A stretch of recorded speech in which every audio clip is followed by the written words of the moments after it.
Hello, and welcome to the Swansea Comic and Gaming Convention Monday night guest stream. Today we are joined, it's me, Ricky, as usual, and Adam, as usual, and today we're joined by comic book artist, illustrator, graphic designer, Justin Stewart. Welcome. Hey! What up, fellas? Welcome to our stream. Absolutely. Thank you for having me. Thank you for inviting me. How's it over there at the moment? It's real hot. I'm in Kentucky, in the United States here, and right now it's the season of it will rain for about 45 minutes, and then it will immediately be 89 to 92 degrees. So we're all just like steaming. We're getting slowly cooked. We get that for like 2 days here, and then it's just rain. I mean, Wales is so consistently rainy that we have waterproof fire. You know. Yeah. I'm up on hill as well, so it's just constantly cloud banks. Yeah. If you look at there's photos that you'll see to highlight how beautiful the Swansea area is, especially the Gower Peninsula, and they must have a helicopter ready for those 2 days a year because it looks amazing, but we never get to see it. It's all filters, man. It's all filters. Yeah. Oh yeah. So yes. With no further ado, if you could introduce yourself, basically, let us know who you are. Excuse me. My name is Justin Stewart, as you mentioned, Ricky, and I have been a quote-unquote professional in the art and comic game since, I guess, 2005. That's when that was my first comic convention that I ever did, where I was sitting behind a table trying to sell my stuff. And then 2007 was my first professional published work. It was with, I colored a story that artist Jim Mahfood, my good homie, he penciled it and inked it, and I colored it for him. And that was on Speakeasy Comics, a company that no longer exists, far, far gone. But they were doing this book at the time called Beowulf. It was like a modern tale of the Beowulf story.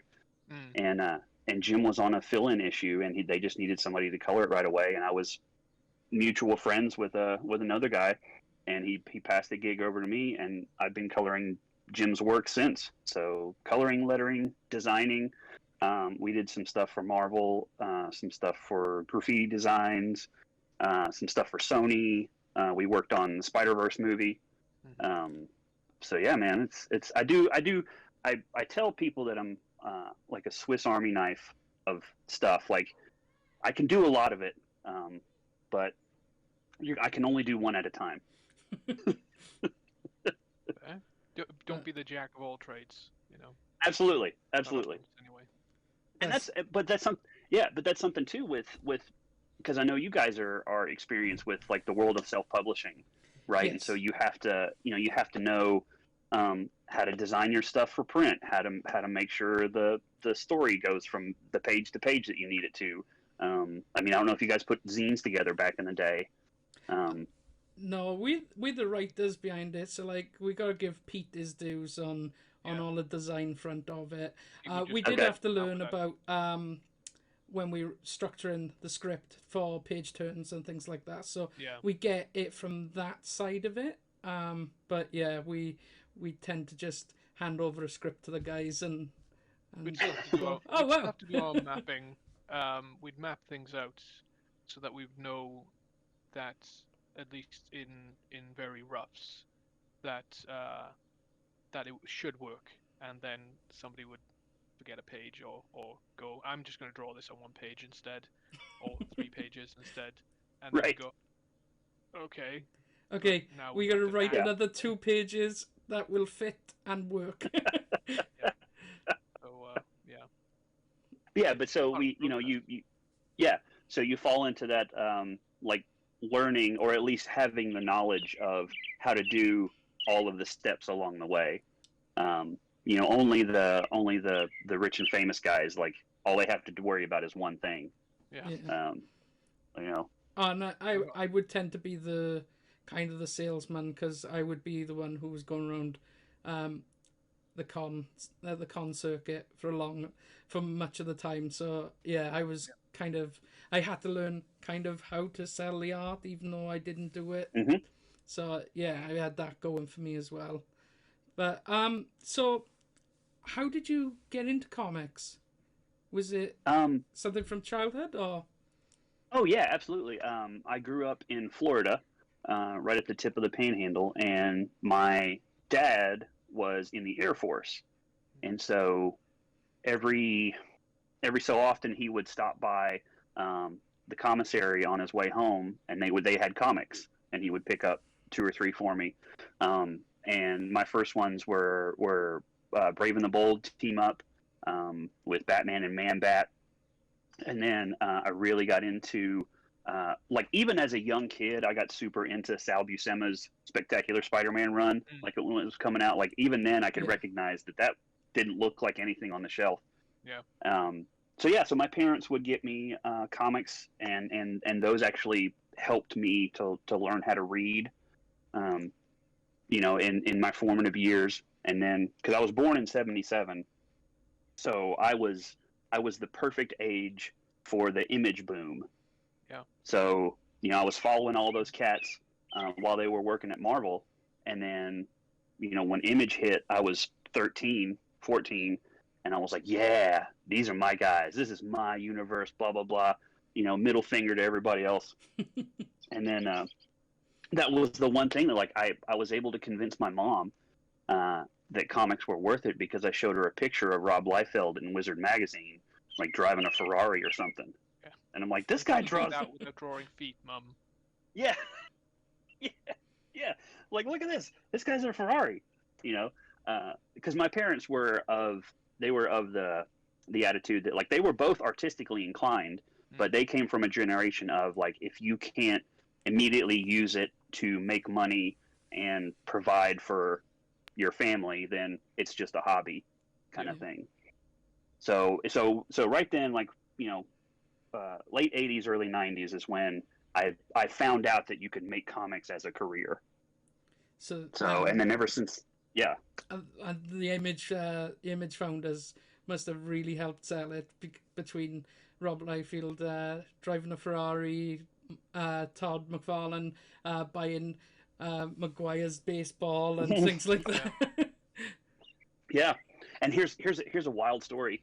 When McFarlane bought that baseball, across the U.S. that summer, he did a tour where you could see him, and you could see, like McFarlane Toys set up like little mini studio, or like it was like little mini convention type things in malls around the country, and they came to Kentucky, and my wife and we went up there, and sure enough, they had the Bonds one of the Bonds and the Maguire ball, and like there was a video of McFarlane like on a little screen, like he was Walt Disney or something.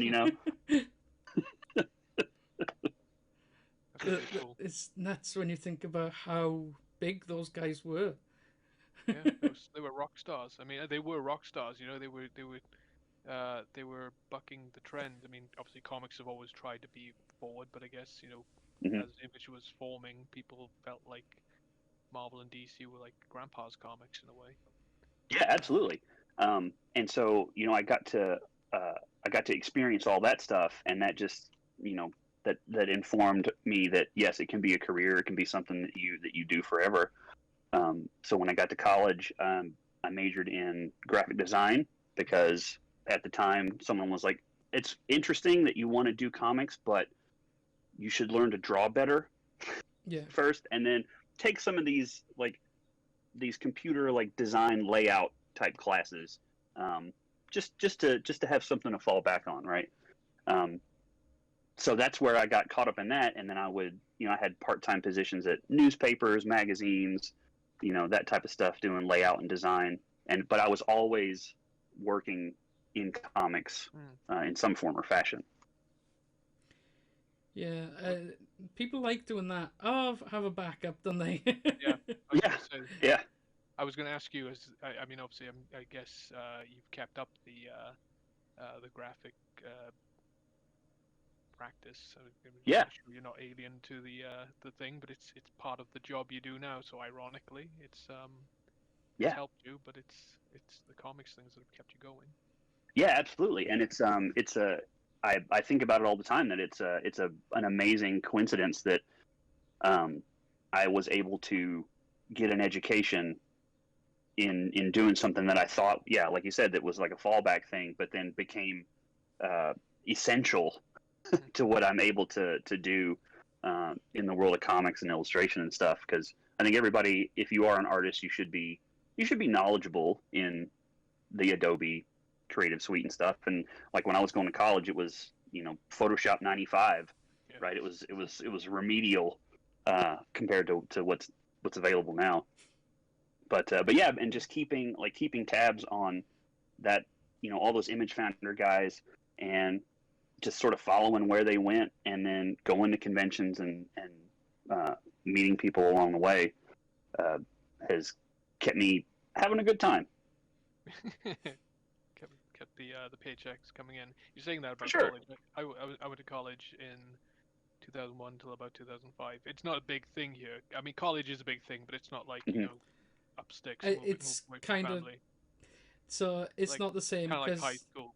Yeah, it's kind of the end of high school rather than because we finished school at 16, and it's what you do between school and university, which is the equivalent of college. Yeah, and so I did things like art and photography and English. I used the English, and I like photography and I like art, but I ended up just sticking with this instead. But they're transferable skills. Yeah, for sure. I mean, especially in photography, like what it takes to set up a shot, like what makes a scene interesting. You have to think about that. You have to think about composition. So golden rule. I was absolutely. It's weird since between 2005 and now, my daughter was showing me pictures that she'd taken on her phone of her cats, and they're just panoramics with the cats in all of, like a big old sausage cat. And it's weird that it would have been even worse for you, but like I remember learning the first time that you could stitch photographs together, and they were saying, "Oh, this is great. This is almost seamless," and I'm just thinking, geez, you can do that with a cheap knockoff mobile phone these days. Yeah. But, it's just crazy. So I mean, obviously, and that's something to be said too. Like people love to think that if you have the latest tech or the most advanced this, that, or the third, then it's automatically going to make you better. Yeah. It's like no, it's you still have to know what you're doing. Do you get? I've seen loads of comments from people. I guess they've eased off now because of the way that artists respond to I guess trolls. But do you ever get that angry response from people going, "You must be using the best pencils. Tell me what you're using to draw like that." Do you ever get that experience? Every now and then, yeah. Someone will, it's especially if you're doing some sort of live drawing or if you're at a convention, people will ask, "What pen is that? What pencil is that?" And it's like you just have to tell them it's whatever one you want. It's whatever, because it took me years to figure out what I like to use and what is gonna what's gonna last in the way that I use things. How I can get the most life out of something, or seeing what makes the marks that I like the most. Yeah. And the tools I use are not the tools other people use, and it sucks that you have to spend a bunch of money to figure it out. Yeah, you're totally right. That actually kind of a good segue. We were gonna ask you what is your working method? What do you use? Most everything is just standard Bristol paper is what I draw comics and illustrations on. I can use either the smoothed or the textured Bristol. I'm not particular to one or the other. Mm-hmm. And then for pencils, I just use a regular number 2 Ticonderoga most of the time. I have this. I recently found just like a tub of pencils that I had just over the years in various lengths. Yeah. and so I was like, I just got to use these up. I told myself, before you buy anything else, use these things. because they're here right now, and you know how to use them.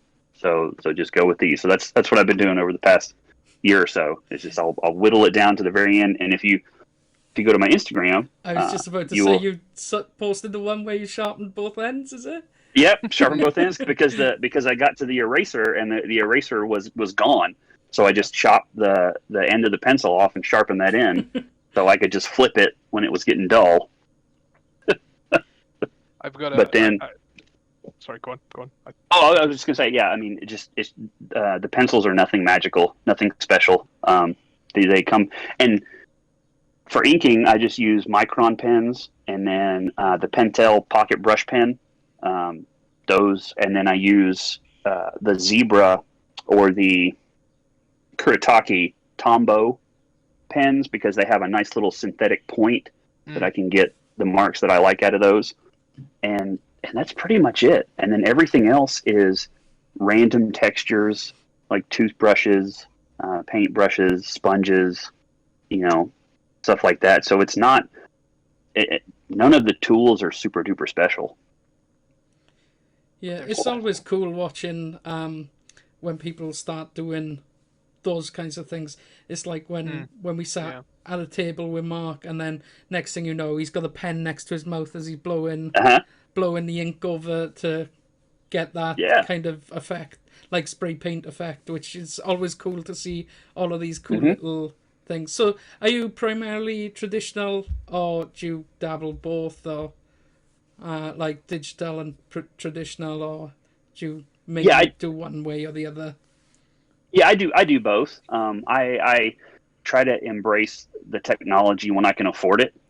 So I bought a used iPad Pro a couple of years ago, and that thing is great because I prefer to do layouts or like sketch ideas for a piece on the iPad. Because or if I don't have it, the ability to take a decent high res photo with the iPad and then bring it into Procreate to tighten it up, and then what I'll do is I'll print that out in blue lines or light red, and then I'll just ink traditionally on that after I printed it out, because the like penciling stages and composition stuff, that figuring that stuff out takes me the longest. So having the availability to do that digitally, I can do it anywhere. So I don't have to be tied to my table while I'm trying to figure out how to make something work. I can kind of get up, I can go outside, and I can fool it out there. I can, and then once I get to the table, then I have a better plan, and I have a mission. Once I get to inking, I've figured it all out, and then in the inking is where I have the most fun, because you can discover stuff that you didn't think of in the penciling stage that you can play around with in the inking stage. Yeah. Because if you presented my pencils to someone and said, "Hey, ink this," they would look at you and go, I don't understand. It's some sort of alien language." But I know what's going on right in my head. So then in the inking stages is when I can kind of play with shapes and really have a good time with that. That's my favorite aspect of comic making is inking. Similar to, I think it's like Chris Bacalo. I've seen, I think it was in a trade, an XMen trade. There's some in the backs. It's sometimes his work's really tight, but there was a particular spread, like a splash, and I forget who's inking the book. I think his regular inker, who I've forgotten. Tim Townsend. Yes, and it's basically like a long splash page. I think it's the X-Men facing off against Marauders or something. And there's this building in the background, and you go to the actual finished book, and it's perfect. But you can see where, thanks Sock, he's let us know, Townsend as well. It's just a bunch of swirls. And Townsend's just picked out what he wants and drawn the building. And then when you see it presented afterwards, it's just perfect, And it's like it's their trust in each other, knowing what they want from that, which is phenomenal. Yeah, those two guys are amazing together, and I'm lucky enough to own a page from their Amazing Spider-Man run that they did, It's nothing crazy like Spider-Man, like Peter Parker's on the page, but that's it. Then it's like some rando detective and like a shot of a window. But like it's all I could afford. But it's a Bachalo Townsend piece, and I'm like, yes. I've looked before at things like Spider-Man pages from people like that, and it's like, okay, that's a recognizable character. Can I get that? And yeah, it's that thing. As soon as Spider-Man's involved, it's nuts. I do have a page from book one of the Champions Monsters Unleashed tie-in, and that's the closest I think I'm gonna get to Spider-Man on a page. It's Miles Morales instead of Peter Parker, but. Hey man, it still counts. Yeah, it still counts. Spider-Man. and after Into the Spider-Verse is like even better. Absolutely. I mean, I have and it's kind of funny because most of the pages that I've been able to afford from artists that I love are sort of those middle pages of things. So like I have a Ed McGuinness, Dexter Vines Flash page, but it's like Barry in court. You know, and it's like nobody's running, nobody's doing anything exciting. You said Ed and Dex, so it still sounds fantastic. You know. Yeah, I mean it's beautiful, it's gorgeous. I mean, you're looking at it and you're like, oh, you know, like I just soak it up. So lucky enough to have a shed load of stuff that he's managed to get his hands on. Yeah. He's told you. But yeah, so like I first became aware of you on Instagram, and then through your podcast, Boku Pop. So like I used to listen to that back in the day, and then obviously I moved jobs where I couldn't listen to podcasts at my desk anymore. So like 7 hours of podcasting goes out the window, and then you can't listen to everything. But I used to really like listening to that, and then going to see what you guys were talking about, what you'd drawn, you and Tressa. So, and when I was looking through the stuff that do you do a podcast with her now, or has that stopped? Yeah, that's we did a follow-up podcast where it was just Tressa and I, and it was called Sequential Spirits, and we would invite other artists on, and then they would bring their favorite beer or cocktail. You know, we would make that, and we would drink on air, and then just, you know, shoot the stuff, right? But good. Yeah, so you know, we would do that on the regular, but then, you know, life stuff happened, and then COVID happened, and so we're just like, well, let's hang this up for a little bit. It's not over, but it's one of those things that we'll let it sit on the shelf, and we'll come back to it. Because we had a good time, you know. It's kind of like this, you know. It's just talking to other creators, and it was like a therapy session, right? Where you could talk to people, and they're having the same kind of issues, or they can relate to things. So it helped us as artists, you know, realize that okay, we're not alone. Yeah, and that was cool about listening to you guys, was like hearing you guys talking about the stuff that we were doing as well. So it was it was really relatable. So like that's why I used to like enjoy listening to it when I was in work and day job. But like you say, in COVID and everything, means I don't even have a drive anymore. I just sit here all day. No drive. Yeah. So I listen to even less podcasts than I was listening to. Sometimes Ricky would pick me up when we were going to do some work, and you could hear it. His windows would be up, and you could hear. And I'm like, "Are you listening to dance or something?" And you wind down the window, open the door, and suddenly it's podcasts. So. It's just Ira Glass's voice just cascading through the neighborhood. It was either that or wrestling podcast, wasn't it, Ricky? Or Kevin Smith. Or Kevin Smith. Well, Ricky, I was going to say that leads me to letting you know that I also work. I have a part-time gig here in Lexington where I work at a toy store. Ooh. And the toy store specializes in wrestling figures. We have the biggest selection. Yeah. So if you're ever missing any Hasbros, let me know. I can dig through the crates for you. So I'm missing quite a few of them. To be fair, most of the ones on the shelf behind me are my childhood ones. So I we were talking about them because that's one of the things that's happened in COVID is we've been one of our friends, Mark, not Sock, the other Mark who worked on our book. He moved to Denmark for a job, and we've been talking about doing a podcast since we've been talking about doing a podcast since he left, and now we've done our podcast over the last year. We've been doing episodes, and one of the things we did was talk about toys, and I went and found my wrestlers and dug them out, and I have been adding to them since, so I will have to hit you up for some of the ones that I'm looking for. Yes, sir. Going to be your Hasbro. Yeah, so that's what's up. Look at you. Look at you. That's how you can tell you're a writer. And I've got Sam and Mark and Sock in the thing saying goodbye Ricky's wallet, R.I.P. Ricky's wallet, and goodbye Ricky's moolah. So yeah, I will have to ask you for some of the ones I'm looking for. It's weird. But I would say, I mean, you know, being in the comics game for so long, like you kind of got used to, you know, for lack of a better term, comic nerds who you know had their likes and dislikes and quirks and whatnot, right? That made them special. You know, I know that Sock worked in the comic book shop, so he can attest to how odd comic dudes can be.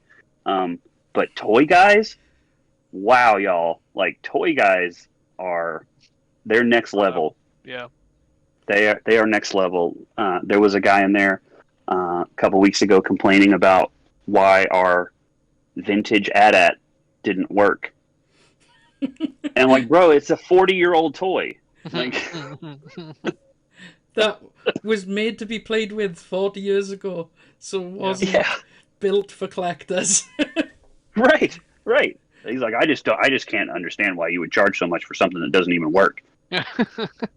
Like, it's 40 years old. I like, that's it with toys, is like I've got the wrestlers because they were my childhood toys, and the figures that I've got around me are all out of the packet because I'm buying them to go on a shelf. So like, and it's always fun when you buy it from like a collectible stall and you open it in front of them and see their face drop as you like, oh, this is really cool. It's great.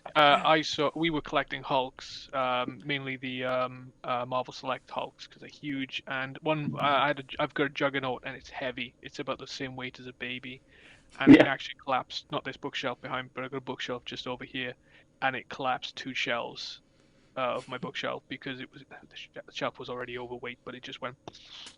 You're gonna make me nothing stops the Juggernaut. Yeah, nothing stops it. Just went right through the floor. But we were in a show in Cheltenham in England, and I wanted this Hulk, and I think it was just classic Hulk.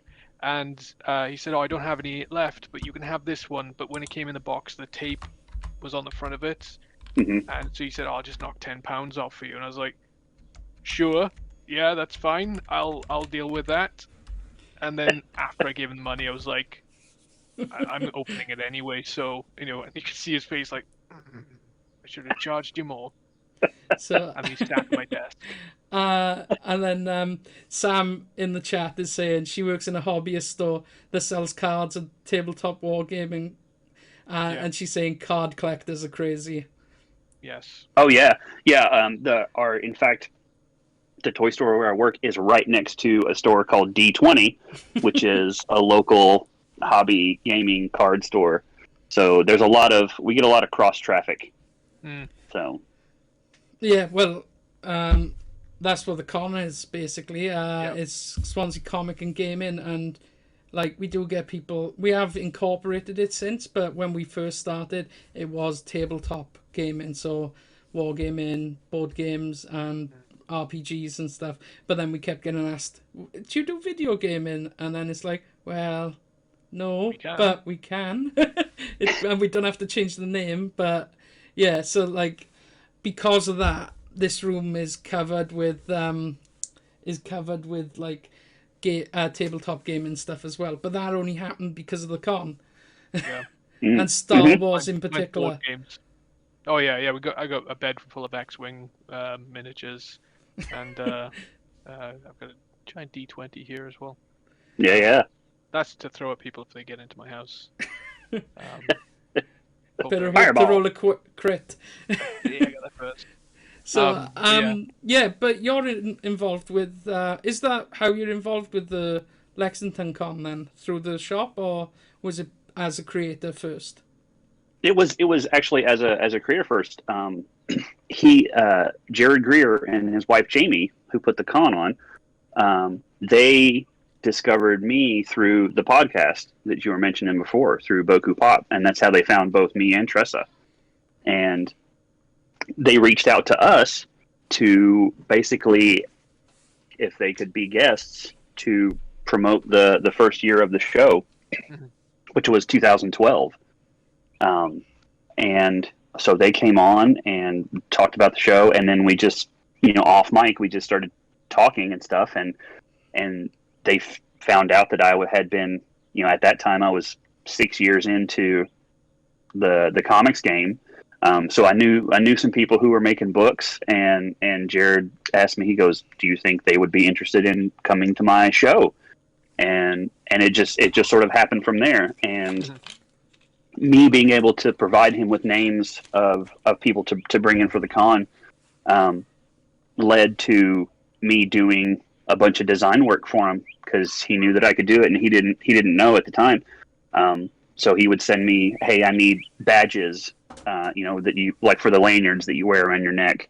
So stuff like that needed to be designed. Early in the day, we were printing little newspaper handouts to give to people at the opening of the show. We printed some comics one year. We printed stickers and shirts, and so all of the promotional stuff that you would need for a show like that, he just asked me to do, and I've been working with him ever since.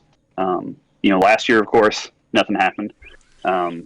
But stuff is starting again. So I've been back on that actually, because usually the convention in Lexington is in March every year, but they're going to do it in September this year.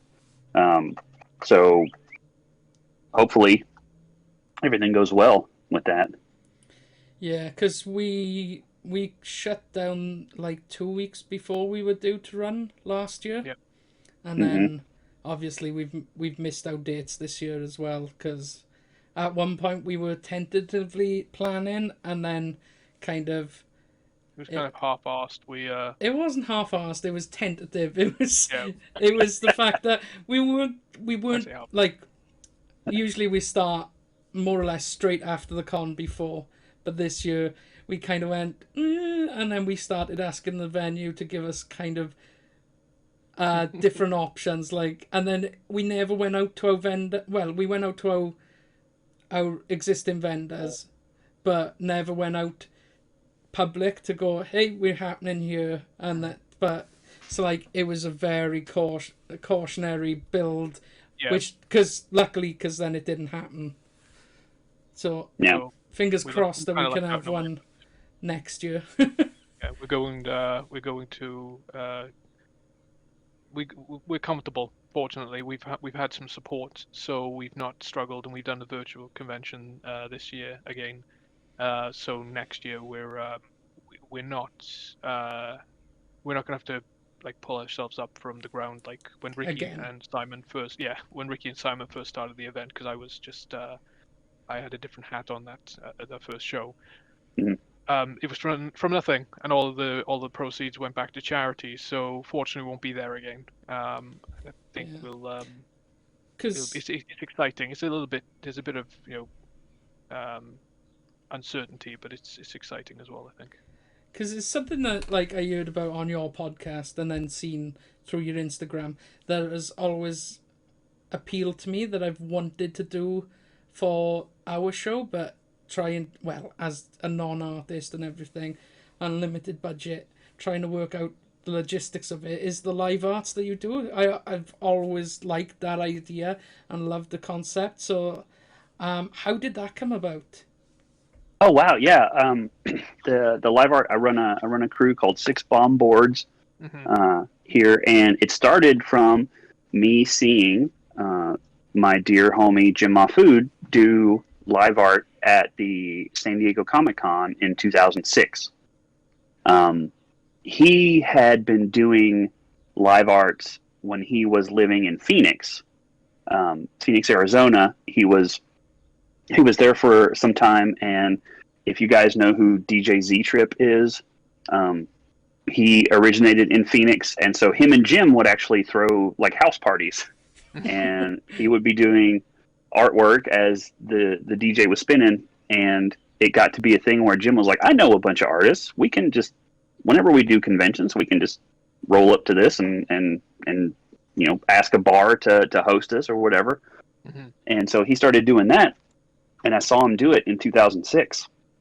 And at the time I was like, man, this is like magic, because I was watching him, you know, there was a band playing. There was like some weird band was playing.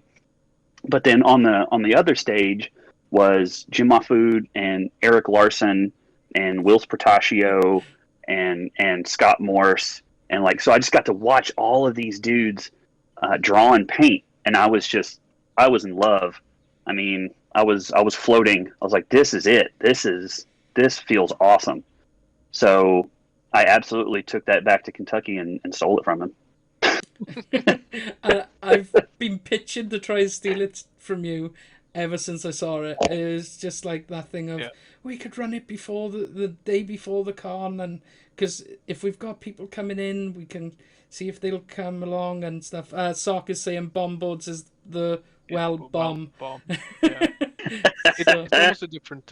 It's almost a different mentality here. I mean, we've approached places before, and it's instantly it's, oh, how much is this going to cost us? And I mean, not just financially, but how much damage is it going to cause us, you know, and things like that.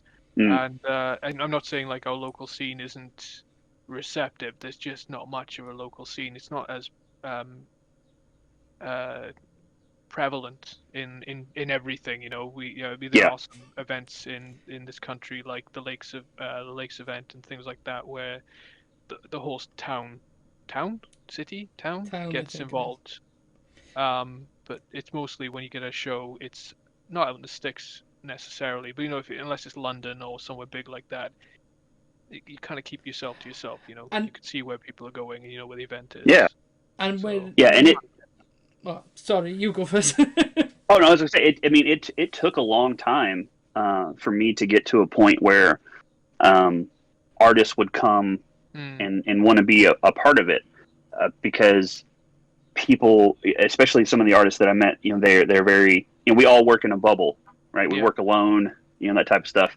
So I thought it, you know, before I thought it would just be a fun thing to do, but as I've done it, you know, we've done it for over 10 years now. And because the first one that happened in Lexington was in 2008, because I was still figuring out the logistics of it. So for anyone that wants to do it, the mechanics are you roll out some butcher paper on the floor so no paint gets on the floor, and then we put up 6 pieces of board, you know, like wafer boards and, you know, some cheap paneling, and then we use those as easels, and then we turn on some music, and there's 6 people up drawing and painting. So I've learned that it creates a community for other artists, and we have people that have come to our live art shows that don't get up on a board in front of people, but they'll sit at the tables near us, and they'll sketch in their sketchbooks, and like seeing the relationships that have been built in that, where, you know, this guy meets this person, and these 2 people collaborate on a thing, and, you know, being in a collective of people that, you know, we're all doing the same thing, and we all want to get to the same place. And it's good to have a crew. I think it's essential to have a crew, to have a group of people that you can struggle with, but you can also celebrate with and talk smack to and have a good time with, and that's what the live arts are. Is that, you know, we'll get together and we'll have some beers and draw and paint, And I'll tell you guys this: the good way to approach a venue is saying, "Hey, I'm going to bring in about 20 artists, and we all love beer." You know, so whatever you're charging for beer, you'll make a decent amount of money. We've and when we done the problem we've had is that we've done that kind of thing with the drink and draws with the comics collective, and what we'd find out is we'd book an area and turn up, and there'd be reserved signs, but they wouldn't move people off the table, so then we'd all huddled in one little corner. So and you get that 400-year-old man who this is my seat. He spends the whole day there sipping his half and going out for cigarette breaks, but you don't dare take his seat when he's out because it's got his particular butt groove in it, you know. For sure. I mean, I do not want to disturb those guys. They've earned their spots. You know, we're just some weirdos that want to come in and draw and paint. You know. But it's something we're going to look into. I think it's such a, you know, it's more free flowing than, like, say, even what we did with the Comics Collective, which was pretty lax and relaxed and things like that. But I think it's definitely a way forward. It's pretty gnarly. Yeah. Don't taint the ass groove. And yes, Sam, we won't. Yeah, and Soccer said watching Jim and Scotty Young collab was gold. Yeah. Man, yeah, and that's the other thing. I will say, you know, being able to do these live art stuffs now that I was associated with the Comic-Con is that, you know, all the artists that were brought in as guests, you know, they're all staying at the hotel. So that's the hotel where we do the live art events. And so people come in and, you know, you see Scotty Young and Jim Mahfood and Jake Parker and, you know, Andrew McLean, you know, all up drawing and having a good time. And that's amazing. You know, in that year that Mark was there, it's a beautiful memory. And that's what that was meant for. Like, that was meant for people to come and experience how this stuff gets done, even in a casual setting like that. Yeah. You know, just being able to watch something go from blank canvas to wild whatever it's like magic. Yeah. Sock says he loved it. He said it was the best. So he agrees. Yeah. So yeah. I've lost my train of thought. We got into that quite deep. Yeah. So what do you guys do with the art afterwards, or does it go towards the con, or do the guys take it with them and sell at the tables? Yeah, usually that's the way it goes. For the past couple of years, since the artists are staying at the hotel, they can just take it up to their rooms and sell it at the con. But most often, the pieces will sell right there, like during the live art. It happens every time. Someone will watch something be made, and they'll just come up and be like, "How much for that?" And it's also something that I make it a point to let people know who are sitting at various tables and stuff. Hey, all of the art is for sale. If you don't want to ask the artist, feel free to ask me. I'll be a middle guy, no problem. And so I want everyone there to know that everything is available, and everything is up to the artist as far as what the cost will be. Yeah. You know, it all varies from artist to artist. Because going to an artist can be intimidating. I was at a con where I watched Esad Ribic painting Psylocke at his table, and I asked, how much would something like that cost? And he went, "You offer me," and I had to walk away. It was like, I can't, because like the money I've got in my pocket would just be an insult to you, and I can't say. I would rather you say.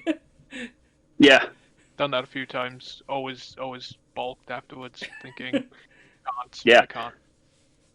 You guys, I know that you guys are having my dear homie Justin Castaneda tomorrow, right? Next week.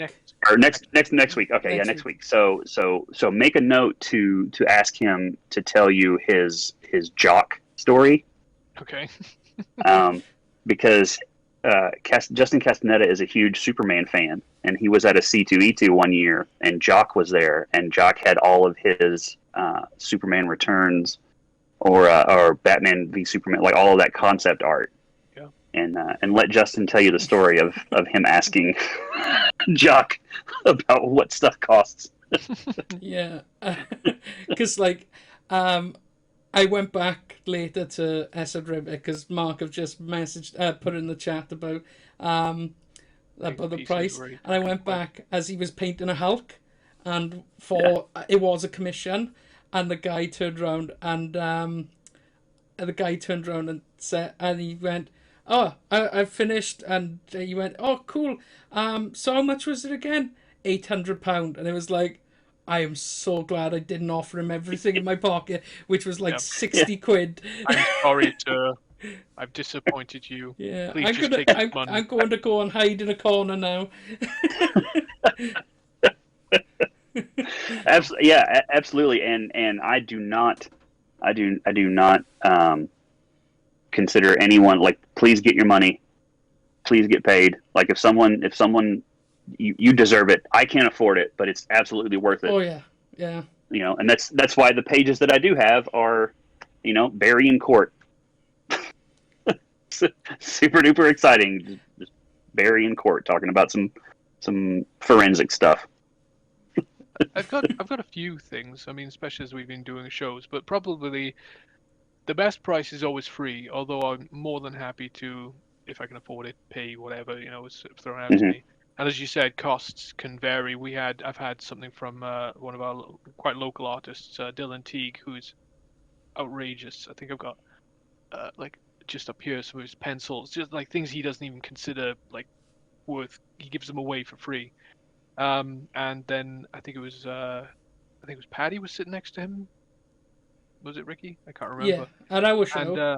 And it was Dylan did Power Girl and Paddy did She-Hulk, and they were varying prices, but they were spectacular. But probably the best thing I've got is a pencil and line drawing from an artist called John Watson, who did a lot of the covers for Uncanny X-Men. And it was a free Power Girl sketch with ink and shade, and it's free. And I was like, yeah, I've got a Moon Knight in the corner by him. Yeah, are you sure you don't want money for this? And he'd already said doing free sketches. Yeah. And you're like, I'm more than happy to give you money for this. And he's like, no, that's fine. I said it's free. And I was like, it's next to the sock Hellboy that you can kind of just about make out over my shoulder there. It's in the corner, so I was thinking I should probably put it instead of the Liverpool jersey. Yeah. So yeah, get some of that cross promotion. Yeah. And like, yeah, I've got so like, unlike Sock, I haven't got a staircase that I can fill up with art. But I started doing a book with like getting artists to do their their choice of Spider-Man villains, and some of the pieces that like people have done in that are outstanding already. It's just something like I haven't got anywhere else to put it, so it's like I'm just gonna fill this book with Spider-Man villains and let them pick. Yeah. I don't care who they do, just let them pick. Yeah. And I'll say, speaking as an artist, like I have two themed sketchbooks.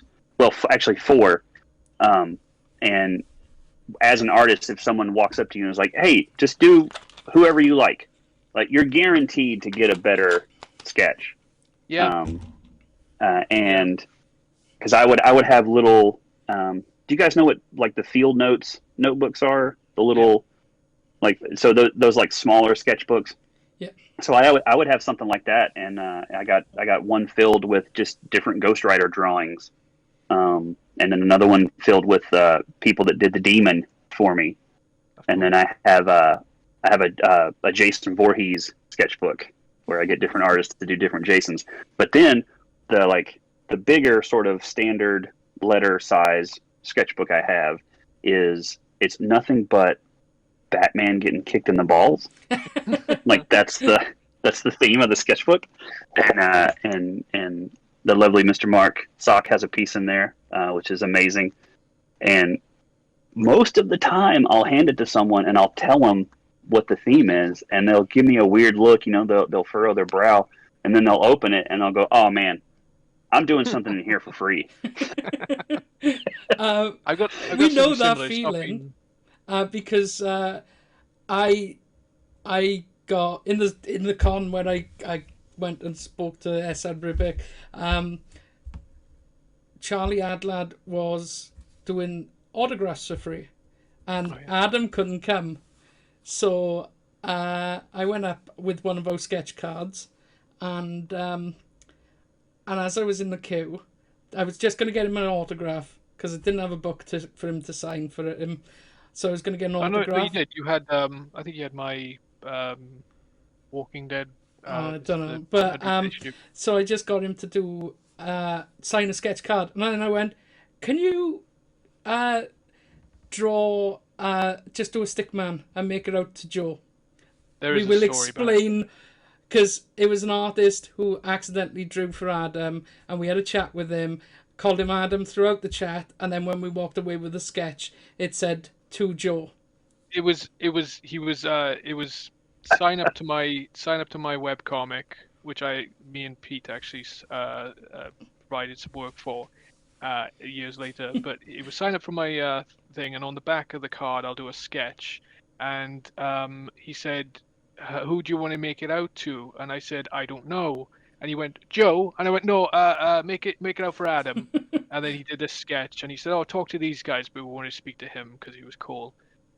But he kept going, "Oh yeah, no, ask these guys about it." But like, okay, cool. And then we kept coming back to him, and then he did a sketch card, and Ricky's like, "You happy with that?" And I looked at it and went, "I was, but now you can have it." And it had this sketch of a character, like perfectly. It was just like this, but it was perfect, and it just said to Joe, and I was like, "I don't want it now." So I explained that to Charlie Adlad, and I went back to the table, and the guys who were with me at the con were like, "That's amazing. You've got to go and get every one of the artists here." So I've got Stickmen by Charlie Adlad, John Watson, who went, "That is awfully cruel," and then took a sketch card and proceeded to do it. Addy Granov. Of course. Addy Granov, and then it became a thing. And then it became a thing, and the same thing as what you're saying when you look at when you ask someone, "Can you draw a stick man?" And they panic. A lot of them do, and we've got a collection of stick men from like some of the best artists in comics, just because they're like. The weirdest one was I went up to Duncan Fregredo, and I said, "Can you draw a stick man?" He went, "No, and he literally was sweating. He was like, "I can't do that. That's He said that just leaves too many possibilities." So he drew a pigman, from Hellboy, and it was fantastic. Mark's asking as well if Mike Huddleston was in the Batman sketchbook. Mike Huddleston started Mike Huddleston is the only one who started doing a spread, like a double page spread. And it was like Killer Croc punching up as Batman is like trying to jump over him. He's punching up, right there, and the pencils are there. And Michael's like, "Hey man, I'll finish it later." That was 2009, and it's still not done. I still have a rough pencil layout of Killer Croc fighting Batman in my sketchbook. It's laid out by Mike Huddleston, and I took it to I tabled next to Jim and Mike at the Heroes Convention in 2017, and I took the sketchbook with me, and I was like, "Dude, here's your chance. It's 6 years 6 years gone now. You told me then that you would do this." And he looked at it and he goes, This is just not good. I just don't like this. I don't like anything about this. I'll do a different one. I said, okay. And then of course, Mike Huddleston being Mike Huddleston, he was just slammed all weekend long with people just like falling over themselves to throw thousands of dollars at him for drawings. And I'm like, "Hey man, you still gotta draw Batman getting kicked in the dick." And he was doing these wonderful, like, like Lone Wolf and Cub watercolors and like all of this beautiful stuff. And he never got to it. He's a wonderful, beautiful human being. I love Mike Huddleston to death, but he still owes me a sketch. So technically, he's in there. Call it the penis de resistance, and then he'll have to do it because it'll have so much more reverence to it, and he'll be like, "Ah, man, gotta do it now." If I could get him to like close out the book, like if I could just get him, and that would be a proper end to the collection, I think. And it's one of those things. It's so fun to ask someone, and like I remember asking someone, and they went, "What? I don't know Spider-Man villains." I said, "Look, just do Mysterio. It's a fishbowl." And then when I came back, it was Dylan Teague, and I'd come back, and he did. I was looking forward to seeing his take on Mysterio, and I got back to the table, and he went, "Yeah, I felt like Mysterio was cheated a bit, so I've done Carnage instead." It's a fantastic piece. My nephew ended up having it tattooed on his arm, but it was like, yeah, just do Mysterio. It'll take you 5 minutes, and it's just a fishbowl. And I came back, and it was this stupidly good piece. You gotta check out Dylan Teague stuff. He's just so quiet and so polite. Oh no, yeah, I follow him on Instagram. Yeah, there we go, man. Yeah. It's just, I forget how well, because he's so quiet. You forget how well traveled he is. It's just he's such a cool guy as well. So we had gone out for a drink with him and Simon Bisley, and Simon. We'd all just name dropping now, wouldn't we? Yeah, just name dropping. Yeah. He was aware of Dylan, but because they'd done like I think Lawgiver and stuff. They'd never really crossed paths before. They'd never spoken before, I don't think, or at least not Bisley had not remembered anyway. Mm-hmm. And he was going through Dylan's book, and he was just gobsmacked. I mean, Bisley's work's great, and he was just so frantic, frenetic, and he's flipping through this just casual sketchbook, and he's like, "I like this one." And he goes, "Have you got this girl from the front?" And it's just like, yeah, possibly. So, Man. This kind of leads us into the more casual. We normally finish the conversations with some fun questions. I think Adam's got a couple lined up for you. Yeah, first one is just, I mean, obviously still in comics. What's on your pull list? What do you have in your bag? I get any of the Usagi Yojimbo stuff that comes out. So any Stan Sakai stuff. I get Decorum. Speaking of Mike Huddleston, the dude is just like, he's next level. Like if you're a fan of comics and you're not reading Decorum, then shame on you. Shame on me. You guys, like the stuff he's doing in that book is, and because I remember him doing a book years ago. Side note, called Butcher Baker, the Righteous Maker. And the stuff he was doing in that book was next level. And I was like, dude, this is incredible. And then now on Decorum, he's I don't know what he's doing. Like he's pulling some stuff from somewhere else. He's not a real human. Yeah. So Usagi, Decorum, I get Bitter Root is great. Sea of Stars, Headlopper. Anytime Andrew McLean makes stuff, I got to get that. I'm trying to think of what else, and just sort of just random stuff that'll pop up. I was getting Giant Days for the longest time, but then it ended. I don't get any Big Two stuff because I mean that's a whole other conversation in and of itself. But yeah, so mostly Image stuff. I'm getting the new James Ticot Dark Horse, The Orphan and the Five Beasts. That thing is incredible. Oh, I take that back. I'm getting the Beta Ray Bill from Daniel Warren Johnson. Oh yeah. Like anything he does, I'll just get it. I don't care. I'll break all of my rules to buy stuff from him. I think that's about it. Good pull. Yeah.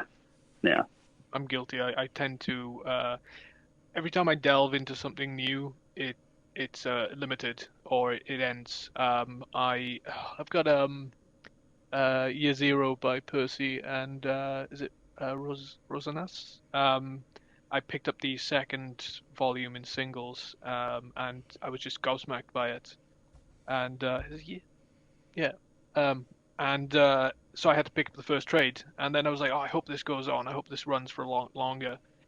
And it was 5 issues, and I was like, damn. But every time I branch out into something new, Image or what is that? AWA. It always ends. So it was limited, and I'm like, okay, back to Batman, back, you know.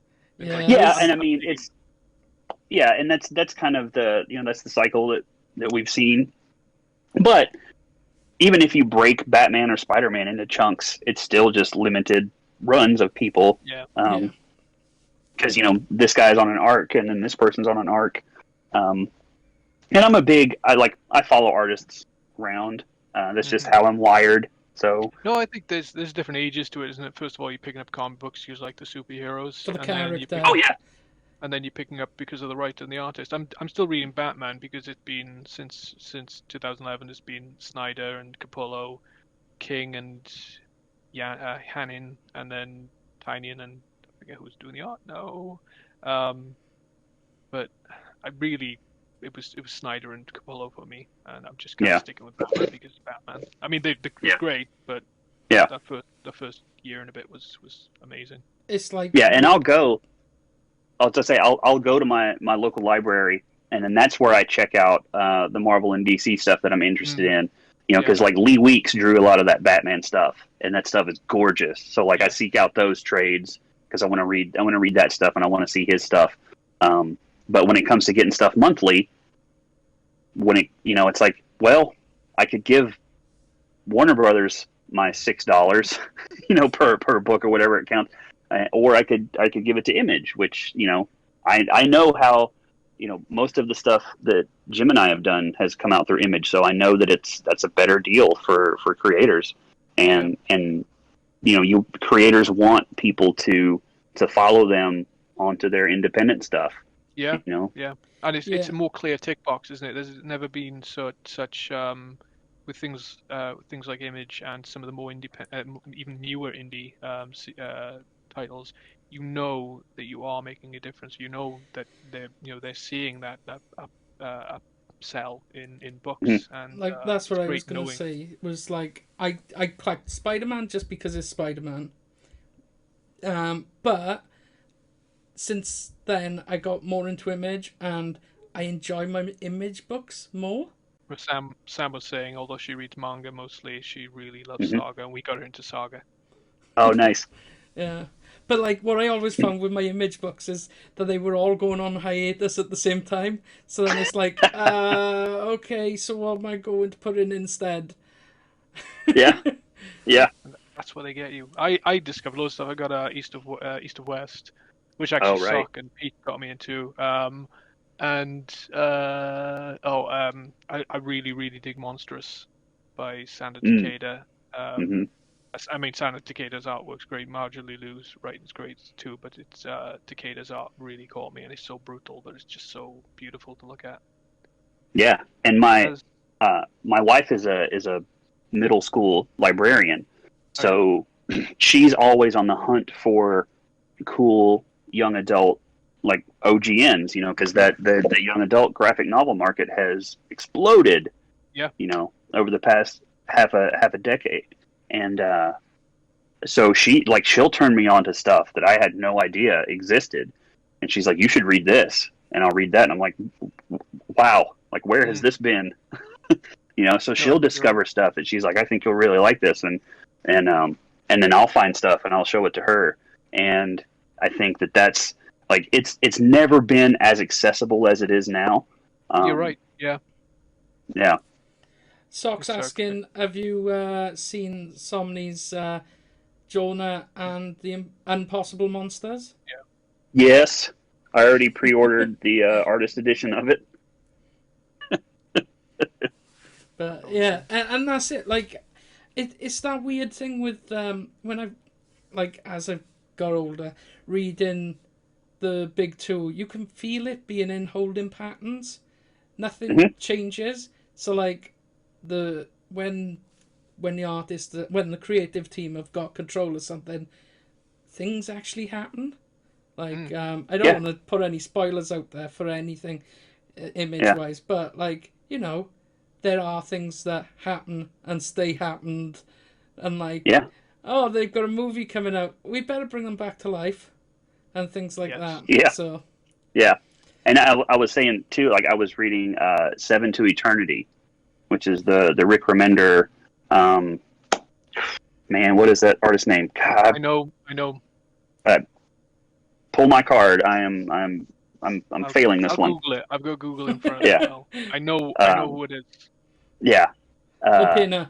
But that book is amazing. And like that's the stuff that like gives me hope for comics, you know, because as we all know, since the mouse got involved, right? Things have changed. So Sarka's put it up anyway. It's Jerome Opena. Yes, Opena, yeah, because they did that X-Force run together first. Oh yeah, me and Ricky were loving X-Force. I was just reading his comic books when it was coming out, and it was it was delight every single time. Yeah. And then I loved the stuff that Remender was doing on that, and then Deadly Class and stuff like that as well. Yeah, I was reading Low as well, and a few other stuff with him. It's just so good. Yeah, and I've had it explained to me that like working for Marvel or DC is very much like you get to take the toys off the shelf and you get to play with the toys for a little bit, but you can only play with them in the way that they tell you to play with the toys. Yep. And then when your time with the toys is done, you put them back on the shelf and someone comes in behind you to play with the same toys. And it's just a rotating door, you know, and it's not fun. But at the same time, you're like, I can't really tell the Spider-Man or Batman story that I want to tell because X and X has to happen, you know, that comes from, you know, orders from on high, right? I've had it relayed to me that, you know, people were like, all right, cool, you got this job, you know, you can do this, Thor has to show up in issue 4 because the movie's coming out, so you have to put him in there. So it's like, it's this stuff that you can tell that people are still having fun playing with other people's toys, but when you get their creator-owned books, like then you're getting the purest version of those creators, you know. Yeah, but like I know this is going to be a massive topic to actually go into, but it's probably why, you know, Batman is the benchmark of 100,000 copies a month. When you take that into comparison of like XMen, Jim Lee's XMen, or Todd McFarlane's Spider-Man and stuff like that, it's probably why they're not hitting those heights, because creators know they could go to Image now, and because they're being told, yeah, you can take it off the shelf for now, but it's got to go back where it came from and leave it nicely for the next person. You don't get any like development or characters. Like the last big character is what, Deadpool. Yeah. No, I mean, I think you know, the Spider-Verse, you know, I think that's sort of been the next evolution in characters as far as what Marvel's done with them. You know, because there were new characters popping up all the time, but as far as like the dedication to tell stories with these characters, I think Miles and all those cats, and deservedly so. Like all that stuff was great. So you have stuff like that pops up, that comes from a suit, right, kind of thing. But then the creators are able to take it and make it into something interesting and fun, that still makes the boss money, right? But you look at now, you know, Batman costs $5 US, and Netflix costs $13 US, you know. So you had to take that into consideration, where you're like, okay, I could buy this, or I could, you know, it's half my Netflix bill or whatever. So that's why I like putting money towards the independent guys, towards the images, and you know, and it's stuff now. it's so available to creators to make stuff and put stuff out and share it that they don't have to draw Batman, or they can, cool. Or they can put out their own stuff, and then when DC or Marvel calls, then that creator can call their own shot.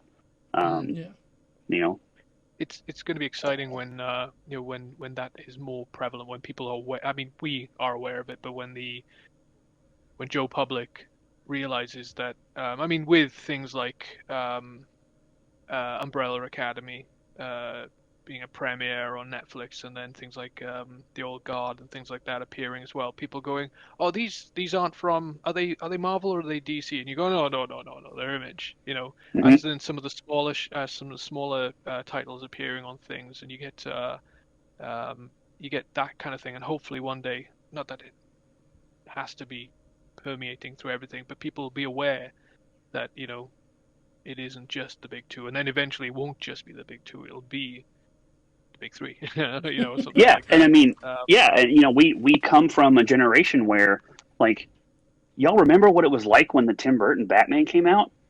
Like, it was huge. It was a thing that all of the people who were called nerds and weirdos, it was this huge sort of shift in how that's perceived, and especially since the Marvel stuff has started, there's a huge shift into that, that sort of quote unquote nerd culture becoming pop culture. So when you tell people nowadays, they're like, yeah, I work in comics, and they're like, oh, so you're getting that movie money then, right? No, not at all. For the movie. Yeah. I sit on this desk next to you doing the same job. That should tell you it. Yeah. Yeah. And that's a weird thing too, is that, they say that to be a successful creator is that you have to have a day job, and they're not wrong. So I've been in situations where, I've had to take a day job, and, specifically I was at a warehouse job one time, and working, and on lunch break, I'm in my sketchbook doodling, just sort of futzing around. And the guys there, they were eating lunch with me, and they're like, man, you're like you're good, man. Like, what are you doing here? Like, why aren't you doing something? And I said, yeah, I can't go to AT&T and give them a drawing of Batman, and they'll be like, all right, cool, your bill's good. It's like, I need currency to pay for these things, So that's why I'm here with you weirdos. With my and we're blessed. Like with us being writers as well, the first thing that happens in our day jobs, Adam got it a bit easier than me because he can actually draw, but something comes up where they need a poster for a charity thing, and they're like, you do comics, you could draw, can't you? No, I write comics. I can write where to put things on the page for you. Yeah. Yeah, I'd get away with murder sometimes. I'd doodle stuff. I wouldn't get away with, like, in one job we didn't have IDs. We were temps. We had just our names, and I felt that was really impersonal. So I started just creating my own IDs. I'm not great, but I can just draw myself. I'm pretty vain. Big head, beard, and usually that's it. And I just started to put whatever I wanted on there, and it didn't matter how, not crude, but it didn't matter what it was, and they would just laugh at it and go, look what he's doing. He can draw things, so just let him get away with it. And that was pretty cool. Sorry, got a cat destroying stuff around the house because she's not getting attention. But yeah, I was going to say something there about that, but I totally forgot what it was.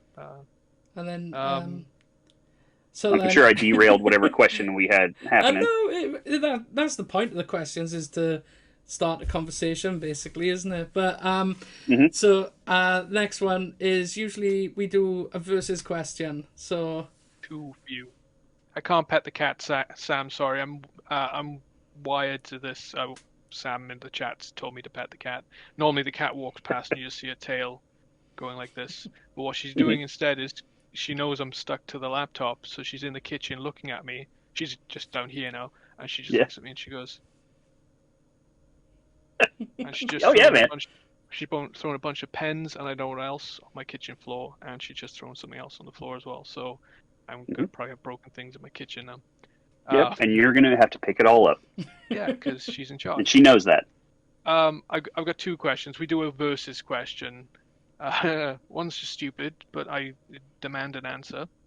You'll see where I'm going with this one first, straight away. It's Andre 3000 versus Justin 3000. Who would win? Andre. Andre all day. I mean, I will if we're ever in the but... Yeah, I mean, if we're ever in the same room at the same time, I am on my knees thanking that man for everything that he's given this world. Yeah, I mean that's the genesis of the internet handle. It came well. I'll tell you, it's a combo of Mystery Science Theater and Andre, and because I saw Mystery Science MST3K first, and I was like, that rolls off the tongue. That's a nice sounding thing. And then Andre 3000 hit when I listened to Southern Catalactica Playa music for the first time. I was like, yep, this is it. These are my dudes, and I've ridden with Outkast ever since. 97, 98, I believe. So, but yeah, that's Andre all day. I was hoping that was going to be the case. I was hoping it wasn't just either it was going to be Mystery Science Theater or it was going to be Andre. I remember watching like Mystery Science Theater randomly. We were like off. We have like, how long is it for school holidays now? I've got a kid and I don't even remember. 6 weeks. 6 weeks. You're off for 6 weeks, and it was just it was like, I can't remember what show it was on. It was some crummy cable show, cable channel, and it was end-to-end Mystery Science Theater stuff, and it was just fantastic. Like the movie with This Island Earth. I genuinely thought that was the film as well. I mean, they cut so much out of it just so they can rib it, and it was just not. I've picked up the film since. It's just not funny. It's not nor is enjoyable. Why is there a giant toilet in the middle of the room? It's like there is a giant toilet in the middle of the room. But yeah, no, Mystery Science Theater is fantastic. The other question is a little bit more.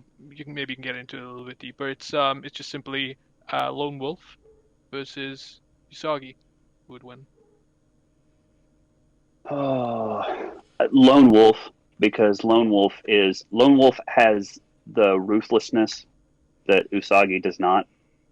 I think ultimately Usagi is more noble, and so yeah, I mean it would be a tight battle. It would be, and Lone Wolf would feel bad about having to eliminate Usagi. I think he's to an extent. Grab it, afterwards. Yeah. I think, like, oh, and I've got some baby clothes for you too. Yeah. Sam and Sock agree in the chat as well. Yeah, that kid's been in the same outfit for a long, long time. I think there's about baby-sized rabbit outfit for the cub in the near future. Yeah, I mean, you guys are writers, right? So you set up the panel panel 1 is Lone Wolf, panel 2 is Usagi, and then panel 3 is Lone Wolf pulling the carriage, and the baby has like a bunny, like zip up hoodie on, Yeah, right? One of the best ones we had was some local artists, UK artist Sarah Greeley and her partner Steph. They have 4 cats, and they're very well documented having 4 cats. So I put it to them which of the cats would win in a fight. You could see how they knew what I was getting at, and they were like, "No," and I was like, "Yeah, you can answer this question." That was delightful. And then they were assaulted by their 4 cats later that evening. Yeah. So, we're aware of we're eating up your time. So, thank you so much for joining us this evening, or afternoon for you, I guess. Yeah. Oh yeah, You guys are welcome. It's fantastic to finally meet and chat with you guys. Same. Yeah. Like obviously, it's followed you for years, and to actually get to interact in this way is great. A big thank you. Tell him I love him. I was just gonna say big thank you to Sock for getting us in touch with you as well. So and absolutely over the chat. Yeah. He'll get his later. So where can people find you, or where do you want them to go to buy? Where do you want people to find you? Yeah, where do you want people to find you? What do you want them to buy? My site is justin3000.com. So justin3000.com, and you can see samples of my illustration, samples of my logo design, samples of other various graphic design things I've done, and then also you can buy stuff from me. I have free downloadable comics on there that you can just read for free. And there'll be some more stuff going up there as the summer moves along. But yeah, and that's got links to my Twitter and Instagram and all that stuff too. I think Adam was eyeing up the t-shirts on there, weren't you? Yeah. I like a good t-shirt. I've got loads of them. Yeah. Wearing. I think this was actually a gift from my family. It's just all of like the logos up until early 2000s. I think that Batman is. So. All right. Well, I'll give you guys a quick heads up. If you've got any like vintage comic book shirts from the 90s or 2000s, those things are worth crazy weird money right now. Oh, I handed all mine down to my nephew. Yep. Yeah. So they're probably same. ditch rag or something. Mm-hmm. Same. I had a quick side note before we leave. I have a Chris Picciolo shirt. It's the XMen cover that he did with Jubilee holding the giant gun and blowing the bubble of bubble gum, and she's holding that giant gun with the chain of bullets going around it. I showed a picture to a guy at the toy store where I work, he's a vintage shirt collector, and he's like, "You tell me how much you want for that, and I will give it to you." I said, "You're an insane person. No one pays this money for shirts." And then he just pulled up on his phone. He's like, "Oh yeah," like it's insane. I mean, he sold a Pulp Fiction shirt for $1,000. Like, guys. I mean, when you realize you're in the wrong business a bit too late. Right. T-shirt. Right. T-shirt. It's like I just want to make cool stuff, but you guys are selling cool stuff. That's much better. I think the only thing I've got that's relatively special is, although they were selling them in limited run, was the Love and Rockets T-shirts, and I got the Maggie and Hopi wraparound T-shirts. So it's them cops on the front, and then the back is just the cops. It looks like the Chicago album cover. Oh, that's awesome. Yeah, I love that T-shirt. It'll be very sad when it wears out, but I don't keep it packed away. It's on me sometimes. Yeah. By sometimes he means all the time. All the time. That's your burial shirt, man. That's I think I will be buried in my T-shirts. Nobody else is getting them. I got quite a few good ones. Like we got HMV, and they do pretty cool T-shirts.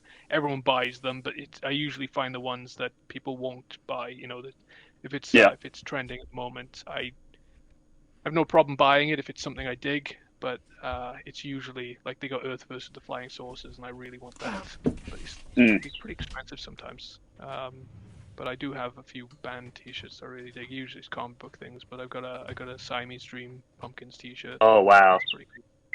I do like that. Yeah, man. Yeah, any of that vintage music stuff too also is weird. Like, yeah, I know. I've heard about that. My boss went on about it. What do you got, Ricky? I came home to a package. Oh yes. Wait, we're gonna explain this really quickly. We our friend Tranta, who moved away to Denmark, he had a giant standee of Big Daddy, Nicolas Cage, Big Daddy from Kick-Ass, and because he had to downsize his life when he and his partner moved to Denmark, he was like, "Do you want the Big Daddy standee?" And I'm not a big fan of Nicolas Cage. I was like, "No," and he gave us these little gift packages, stuff he didn't want to sell, but he couldn't throw away. And in mine was severed head of Nicolas Cage. So we passed it around as Traveled the Globe. It's this tag thing where we dump it on people. I think Sam has it at the moment in our chat. She has it. And we just give it to people and they just don't know they have it. I found it in my shower.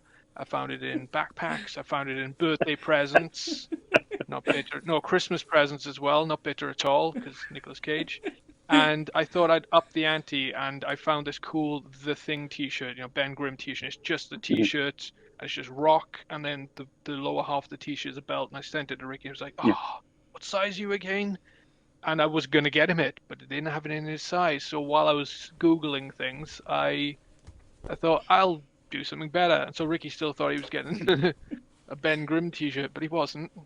This cost me a lot of money, but it was worth it. I don't know if you can see that. That is a thing of beauty. That is a thing of beauty. Ricky, why you're not wearing that right now, I won't understand. I do wear it though. I've worn it to work and everything. It is in good spirit as well. I think it's a fantastic T-shirt. It's so funny. And even when I get dumped with the Nicolas Cage thing, it's good. But yeah. So, yeah, and I will say, I will die on the hill of I love Ghost Rider: Spirit of Vengeance. I think that's a wonderful film. The first one is trash. First one is garbage, but that second one, y'all, that second one is that's when they really hit their stride. It's something magical. Well, when you tell people like, yeah, the guys who made Ghost Rider: Spirit of Vengeance are the dudes that made the Crank movies. Oh then yeah. people go, yeah. oh, okay, I get it. Yeah, I'm going about that. And even though it's much lower budget than the first one, it kind of weirdly looks better for it because like there's some design choices, like the bubbling leather on the Ghost Rider's leather jacket and stuff like that in the second one. Yep. It's so much better than whatever that thing was in the first one. Yeah. We were gonna for our convention, virtual convention, we were gonna, annoyingly for me, I had stupidly agreed to get a tattoo done of something, and Ricky and the rest of the guys instantly went Nicolas Cage's head if we hit a certain goal. Thankfully, unfortunately, we didn't make the goal, unfortunately. But I was all for it. It was going to be Nicolas Cage's head with something stupid that was like a quote that wasn't attributed to him. Or was it something stupid like "no regrets" instead of "regrets"? Yeah. Spelled, yeah. And it was going to be John Travolta with Nicolas Cage's head. So it would have been funny, but that's not the dumbest thing I've had tattooed to my body. So. No, but we didn't make enough money. We were trying to raise like £1,500 for the. No, Ricky for the was trying to raise £1,500. I was trying to raise £1,499. But we didn't hit the target, but unfortunately. So, but next year it's gonna be Ricky. I'm not having a tattoo. I haven't got any tattoos. I'm not gonna suddenly go. The reason I don't have any tattoos is because I'm so undecisive about it. I'm not going to put it into, like, the viewer's hands. You're saying it's a silly decision? So, I mull mine over. I got Team Biscuits tattooed on my fingers because it was a 2-year thing. I was like, gotta have that done.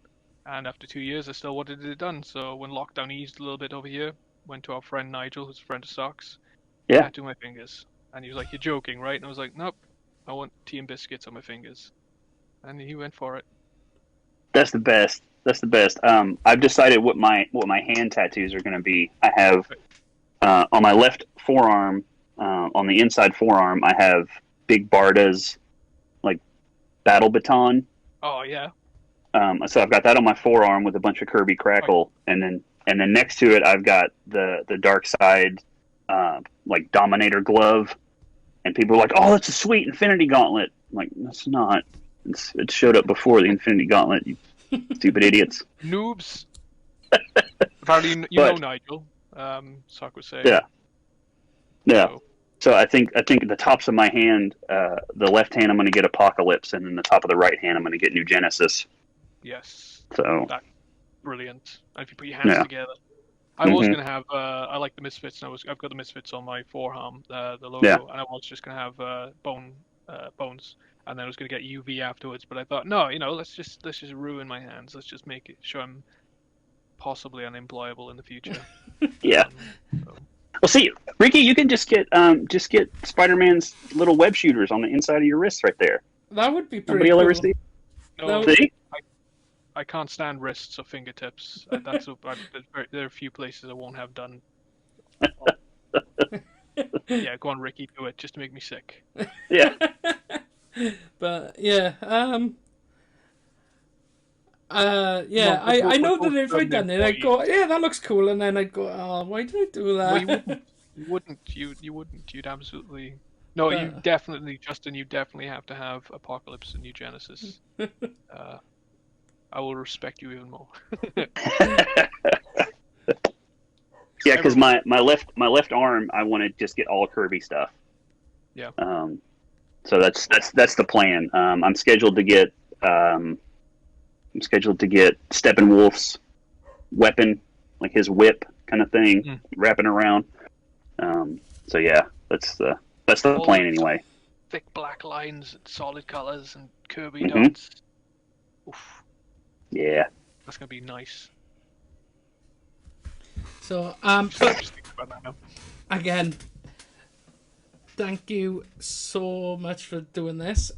If you, make sure to check out Justin's website. You can find us on Instagram, Facebook, Twitter. Give us a YouTube subscribe so that we could get away from having a string of numbers. And it's easier for you and it's easier for us. Because then we could go YouTube/Swansea Comic and Gaming Convention, and you could go and check out this and all our other guest streams and other streams that we've done over there. So we've got this great one tonight. We've got other like comic creators, some cosplay ones. So yeah, help us out. But next week we've got another Justin from America. So, yes. And then Wednesday is our hobby stream. So join us for that as well. Come and tell us what you're building and painting. But until then, thank you very much. So long. Hey, thanks, y'all. Be good out there.